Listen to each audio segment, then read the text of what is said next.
احمق جوکر کو ڈنڈوں سے نہیں بلکہ جوتوں سے مارنا چاہیے۔ بچے تو بچے ہوتے ہیں،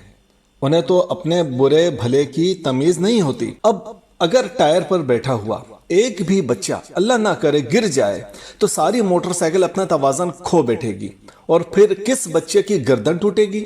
کس کے چہرے پر سے موٹر سائیکل اس کے دانت توڑتے ہوئے گزرے گی، کس بچے کی ریڑھ کی ہڈی کے مہرے ٹوٹیں گے، کس بیٹی کا چہرہ سڑک سے ٹکرا کر ہمیشہ کے لیے بگڑ جائے گا، کس بیٹی کی ٹانگیں ٹوٹ کر اسے ہمیشہ کے لیے معذور بنا دیں گی، کس بیٹے یا بیٹی کی ناک کی ہڈی ٹوٹ کر اس کے چہرے کو ہمیشہ کے لیے داغدار کر دے گی، کوئی نہیں جانتا۔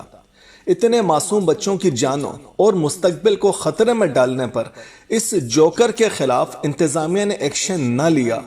تو کل پھر کوئی جوکر ایسا ہی سرکس کرے گا۔